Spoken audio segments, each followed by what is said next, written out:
Hello everyone, my name's James and welcome to South Africa Wine Club Send by the Wine Club by Majestic. Personally, I'm really excited about this send. I think this case is absolutely fantastic. But before we dive into all the details, I want to just introduce my colleagues here. I've got three lovely colleagues here in the Wine Club. I'll get you guys to introduce yourselves, please.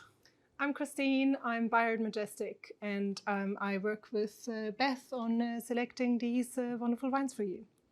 Hi, I'm Beth. I'm Master of Wine, and yes, I work alongside Christine in the buying team. And I'm Mark, and I'm the Director of Wine Club, and I have the great pleasure of working with all of these people.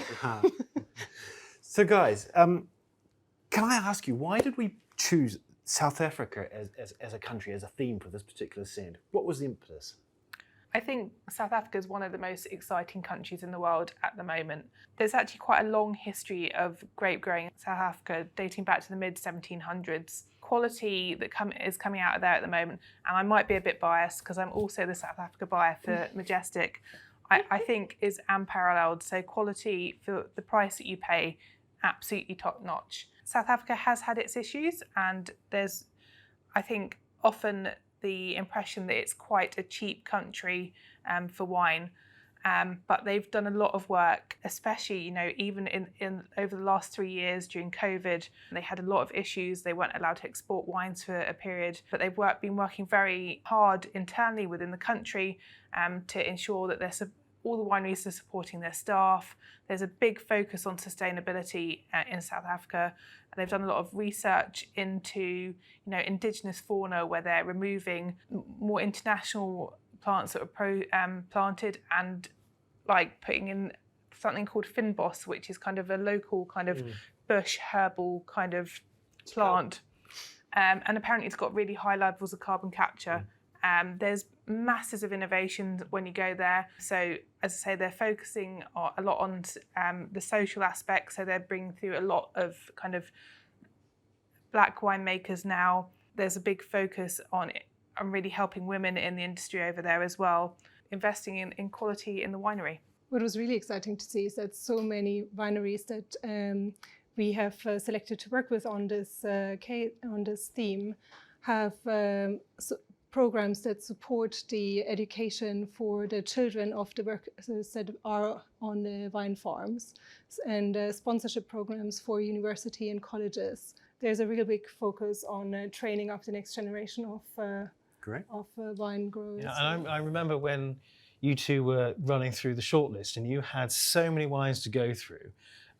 It's a good problem to have, but you'd call us down and say, come into the tasting room here, taste these. And I was just amazed, weren't we both, at the quality, the range, and it was just so interesting. And I think your job is very difficult to actually choose from such an amazing range of fantastic wines to have to whittle it down into that curated mix. These are great problems to have. And for our customers, this is a particularly high quality blend of wines. That's bottom line. You're going to love the quality of these wines like we do. Yeah. What we're really excited to show here is that South Africa is so much more than your sometimes watery Chenin Blanc and rubbery Pinotage that we're most often used to seeing from South Africa, and it's really moved on from there, and we've got a vast variety of varietals and wine styles to show you that we thought were absolutely amazing. So considering such a diversity of wine styles and regions, how did you approach the selection process? I mean, that must have been quite tough. Well, we have a long history as Majestic, and expertise and partnerships with wineries and growers in South Africa, but also experts around the world that can recommend us new up-and-coming areas and regions. And certainly that was our first initial Again, you've got the benefit sourcing of the 40 years of heritage. Exactly. And all those relationships that Majestic has built up over the years. These are just crucial. Without that, it would be impossible. Do you think it's fair to say that we literally get wines that other people can't get hold of because of that experience? Well, that's got to be true, hasn't it? Is it? Well, I think, the relationships we build really do mean that we have access to really interesting products, really going out, finding new wines that you might not know about, you know, on the ground here in the UK. But I think the selection was really interesting. You know, there's been a lot of work in South Africa on different kind of expanding wine regions past. You know, Stellenbosch has been known for a long time for producing really great quality wines, you know, especially from kind of Bordeaux varieties. But there are lots of other really interesting kind of regions. So we've got an Elgin feature in a couple of cases. So Elgin, really lovely, cool coastal area. And I think that's what makes South Africa so interesting. You know, it's a really warm climate, but it is right by the coast, which adds a really lovely, cool freshness to a lot of the wine. And then on the contrary to that, you've got Swartland that's really in our experience now over the last couple of months, the up-and-coming region where there has been so much investment in restoring and renovating these old ancient bush vines that are there. The dry farming has really made a lot of difference in wine quality there, and wineries that have invested in great winemaking facilities to take the best out of these grapes that they get from there. And sustainability was something that was coming through a lot when I was reading the backgrounds of a lot of these wines. Yeah, 100%. It's really interesting though, you're talking about all the investment that's going on currently, and you're right, all of this is a live topic and it's recent stuff. But historically, South Africa is really interesting because it's classed as New World, but it's been around for a long time in terms of wine production, hasn't it? Am I right? Well, yes, it's been around since mid-1600s. Which is old for, you know, New World countries. Yeah, no, it definitely is old, and so there is a lot of knowledge there. And they've gone through, you know, different periods, and they've had their issues, but I think it's in a very strong place at the moment. And it's improved massively over the last 20 years or so. Fantastic. Yeah. Well, obviously we're excited about the wines, and we're going to present today our favourites from each of the cases, which is going to be really exciting. But of course, touch on some food as well. Yeah, I was going to say, you know, Wine Club's more than just the wine. We've also got the food. We've got the online extra details. Mark, remind us, what are the benefits? Yeah, so it's not just any wine club. We really went into this not wanting to be just another wine club.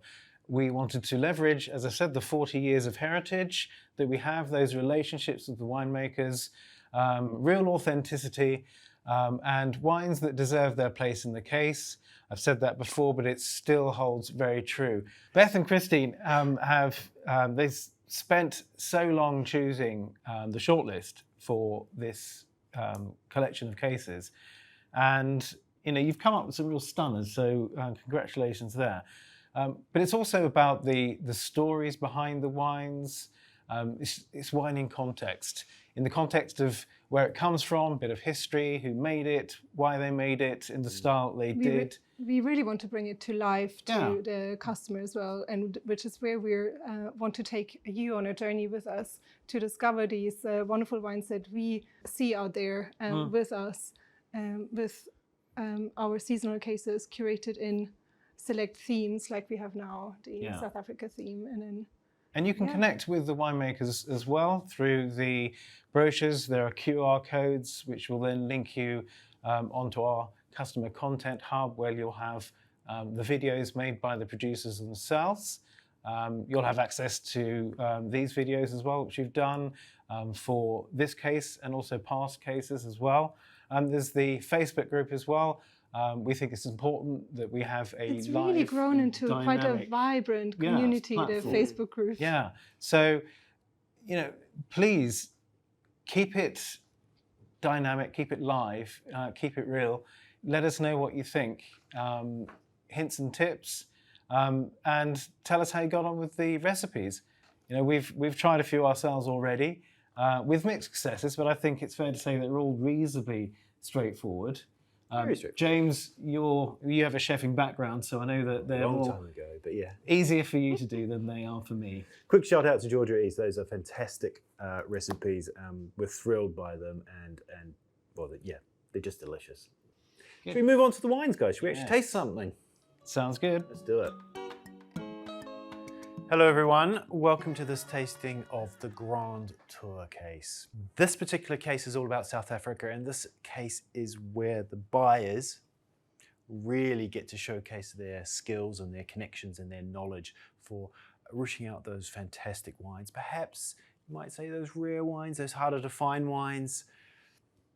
They're just fantastic wines. We're going to whiz through these and just taste 4 of those particular wines today, and I would really encourage anyone who's not on this case to perhaps give it a go. You will be truly blown away without a fail.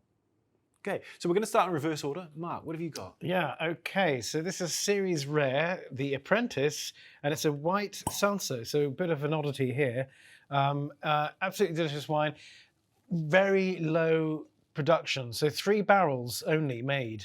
Only 3 barrels? Yeah, so you can only get this on allocation. So if you're tempted, you're just going to have to buy this case. So I'll just pass it along. And I'll wait till you've got a glass. That's right. Yeah, Mark nabbed this wine very quickly. I have to did. say, I do think this is one of the best wines in the case. Fair trade producer as well, so all the right credentials, as well as an absolutely fantastic wine. It was a real revelation in the tasting. It was just the absolute blow away. I seem to remember we opened the bottle, both smelt it and just looked at each other, and we knew this was 100% going in the case. That did not go into the spittoon. That was my treat for today. Absolutely lovely. So apricot, almond, butter. There's a lot going on in there, but it's fresh as well. Yeah. Nothing not to like. Am I right in Wonderful. thinking there's a lot of love in the industry for this wine from wine professionals? Well, in and this room there journalists? is And anyway. It was, yeah. This is fantastic. Yeah, it was written up by Tim Atkin in his South Africa wine report last year. So Master of Wine and South Africa expert. Yeah. Yeah. Oh, fantastic. Brilliant. Yeah. A Beth, winner? what do you have? So I have something, slightly more traditional, I guess mainstream.